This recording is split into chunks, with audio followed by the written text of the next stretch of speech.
आज का युग सुविधाओं का है, साधनों का है, पर सबसे अधिक भ्रमों का युग है। इस भ्रम ने यदि सबसे गहरा आघात किया है तो वह है मानवीय रिश्तों पर। आधुनिक रिश्तों का सबसे बड़ा दुर्भाग्य यह है कि वे प्रेम से नहीं, एहसानों के हिसाब किताब से संचालित होने लगे हैं। हर पक्ष अपने भीतर यह मानकर चलता है कि उसने दूसरे के लिए अपनी पूरी जिंदगी कुर्बान कर दी है और सामने वाला उसका आनी है। यहीं से रिश्ते साझेदारी नहीं बल्कि मानसिक कर्ज बन जाते हैं। आध्यात्मिक दृष्टि से देखें तो प्रेम कभी लेन देन नहीं होता। प्रेम तो वह अवस्था है जहां मैं विलीन होकर हम बन जाता है।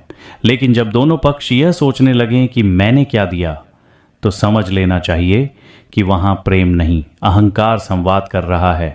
अहंकार हमेशा स्वयं को त्यागी और दूसरे को अपराधी सिद्ध करना चाहता है। वर्तमान समाज में यह स्थिति विशेष रूप से तब जटिल हो जाती है जब एक पक्ष, चाहे वह स्त्री हो या पुरुष, मानसिक, सामाजिक या आर्थिक रूप से अधिक मजबूत हो और दूसरा कमजोर।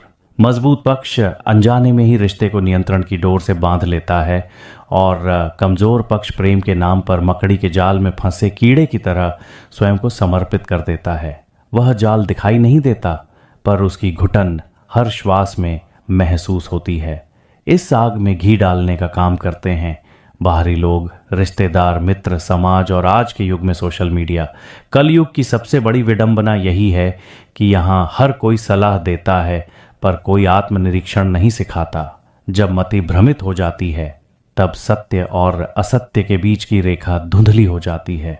फिर यह तय कर पाना असंभव हो जाता है कि दोष किसका है, क्योंकि हर मनुष्य अपनी ही कहानी का नायक होता है। आध्यात्मिक शास्त्र कहते हैं, जहां अपेक्षा है वहां पीड़ा निश्चित है। आज के रिश्ते अपेक्षाओं के बोझ तले दबकर टूट रहे हैं। जब उपयोग समाप्त हो जाता है तब रिश्ते भी वस्तुओं की तरह त्याग दिए जाते हैं, और त्याग भी ऐसा कि ऊपर कोई दोष ना आए, सांप भी मर जाए और लाठी भी न टूटे। कलयुग का सबसे कठोर सत्य यही है कि यहाँ अधिकांश लोग प्रेम नहीं, सुरक्षा चाहते हैं, रिश्ते नहीं, स्वार्थ का साधन चाहते हैं।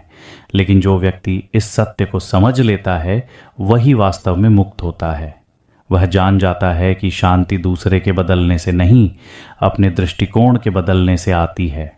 आध्यात्मिक जागरूकता हमें यह सिखाती है कि संबंध निभाने से पहले स्वयं से जुड़ना आवश्यक है, क्योंकि जो स्वयं से जुड़ा नहीं वह किसी और का हो ही नहीं सकता।